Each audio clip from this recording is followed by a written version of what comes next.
Okay, so after ng ilang weeks na paggamit dito sa Ace Pro, share ko sa inyo ngayon yung ilan sa mga experiences ko dito sa action cam na to. Pati na rin yung mga sample 4K footages na nakuhanan ko doon pa rin sa Redmi Note 13 series na launch dun sa Bangkok. So yung ilan sa mga footages galing doon. So samahan nyo ako. Okay, so current price itong Insta-T60 Ace Pro update lang, 25,690 yung standard na kit hanggang 32,005 pesos yung pwedeng abutin ng presyo. Depende sa kung anong kit yung pipiliin natin. So yung link guys kung saan natin to pwedeng mabili sa Lazada ay nandyan sa description box sa baba. Okay, so quick specs muna tayo dito sa Insta360 Ace Pro. So meron tong 48 megapixels 1/1.3 inch na sensor. Naka-Leica na rin to. Tapos 16mm f2.4 yung kanyang aperture. Tapos hanggang 8K 24 frames per second yung video recording na pwede natin gawin dito. Ngayon, pagdating sa 4K video recording, depende yan sa kung anong mode yung pipiliin natin. Okay, so pakita ko sa inyo. Punta tayo dito sa mode. Yan. Kapag naka free frame, yan.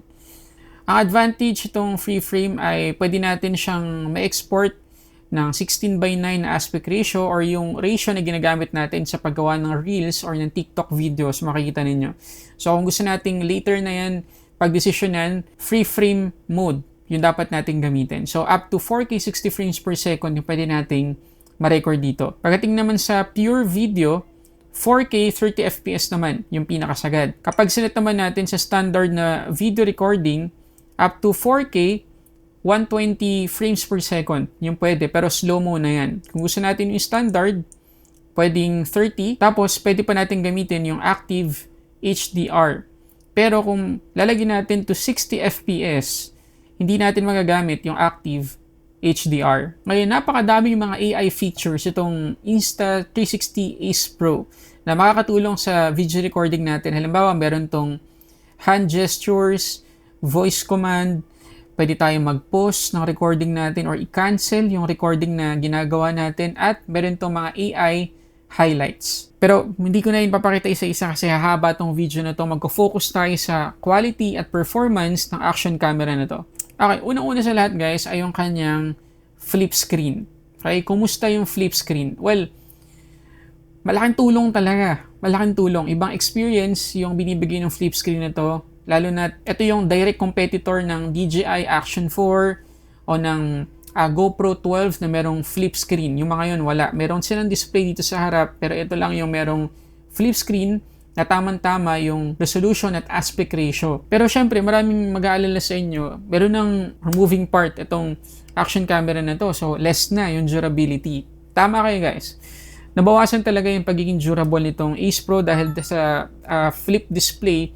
Kasi syempre, kapag naka-angat yung display natin tapos sa laglag, may tendency talaga na magkaroon ng malaking damage, mabasag yung flip display sa na tayo titingin kapag nag-record tayo dito. So, nabawasan talaga yung pagiging action camera nito. Pero, kung gagamitin natin sa vlogging at iba pang mga case scenarios, mas madaming tulong yung flip display compared sa ibang mga action camera. Isa pa sa mga naging drawbacks dito ng mga tao kung bakit ayaw nilang bilhin ay hindi daw removable etong lens na to.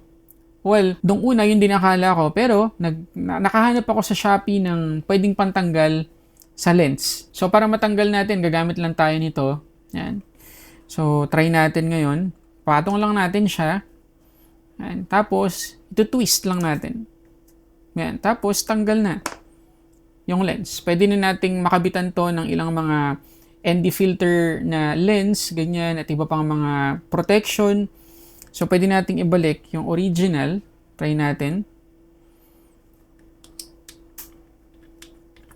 Yan. Tapos, ikot lang natin ulit para mailak natin. Ganun lang kasimple. Okay, so next na pag-uusapan natin ay yung mismo mga video sample. So, yung setting ko muna guys ay 4K 30 FPS para magamit natin yung high dynamic range or active HDR.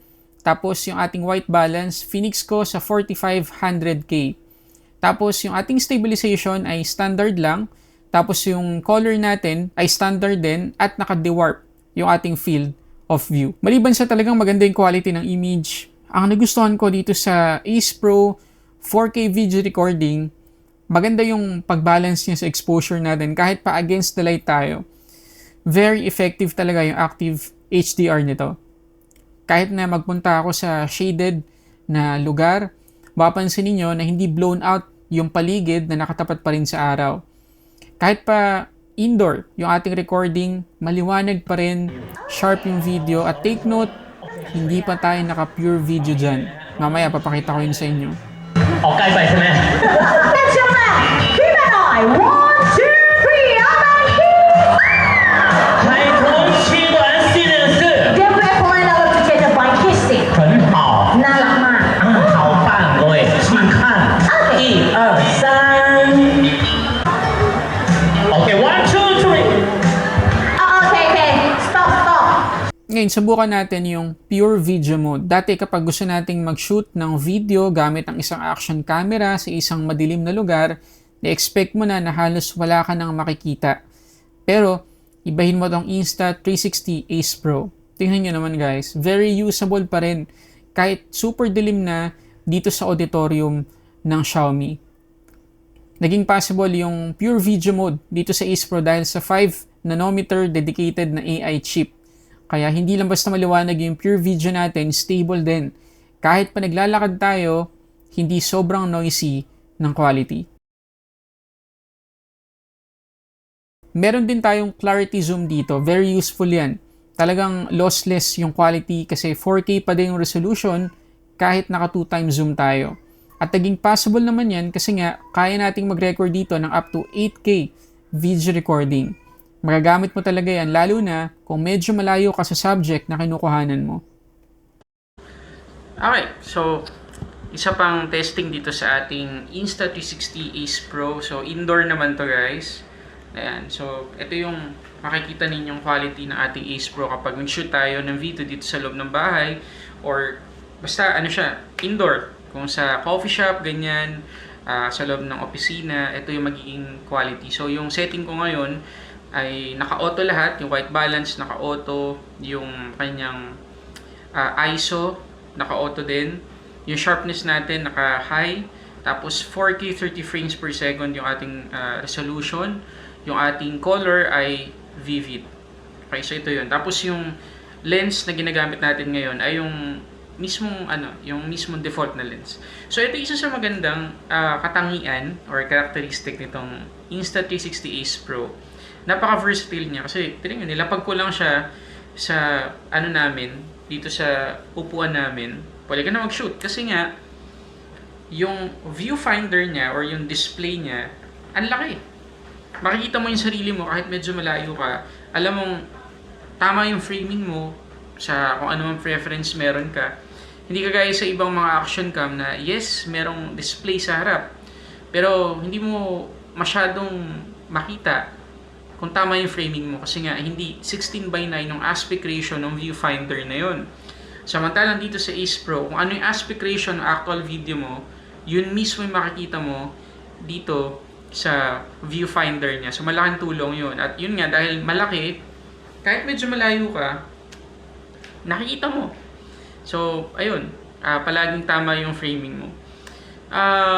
Yun lang, siguro pwedeng i-improve pa ng Insta360 sa mga susunod nilang alteration like Insta360 Ace Pro 2 or Mark 2. Yung yung distance na kailangan natin para maging sharp yung mukha natin. Kasi marami sa atin ngayon gumagamit ng action camera for vlogging. Kasi nga, ang ganda ng stabilization ng mga action camera kaysa dun sa mga ginagamit nating mga phones. So, talagang ito yung isa sa mga top choice ng mga tao na camera kung mag-vlog sila. Ang problema, kailangan na medyo malayo yung distansya mo sa action camera para maging sharp yung kuha sa mukha mo. At ganoon din yung case dito sa Ace Pro. Kailangan medyo, siguro mga 1 metro yung kailangan para maging sharp yung mukha mo. So, yun naman talaga yung pagkakadesign sa mga action camera, di ba? Talagang kailangan malayo ka. Pero sana, magkaroon ng option na merong lenteng nilalagay para maging maganda yung itsura natin kapag nagba-vlog, mas sharp kahit medyo maikli lang ang distansya natin sa action camera. Pero other than that, wala na akong masabi dito sa Insta360 Ace Pro. Talagang goods na goods. So sa tingin niyo ba pasado yung video quality nitong Ace Pro. Comment kayo dyan sa baba. Ngayon, pagdating sa cons, para sa akin, hindi ko masyadong nagustuhan dito sa action camera na to. Wala tong lag profile. Kagaya dun sa previous na Insta360 One RS na 4K, meron yung lag profile para dun sa mga gustong mag color grade. Meron naman tayo ditong flat na color profile pero hindi yon kasing ganda ng talagang 10-bit na lag. So sayang. Sana magkaroon pero palagi ko hindi na, siguro sa Ace Pro 2, ganyan.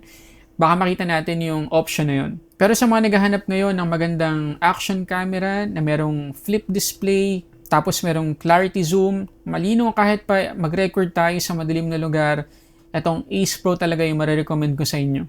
At if ever interesado din kayo dun sa wireless mic na ginamit ko sa pag-record sa ilang mga 4K video recording dito sa Ace Pro, pwede nyo i-check yung link dyan sa description box sa baba. So yun muna guys, maraming salamat sa panonood. Para sa samot-saring unboxing reviews, this is Sulit Tech Reviews.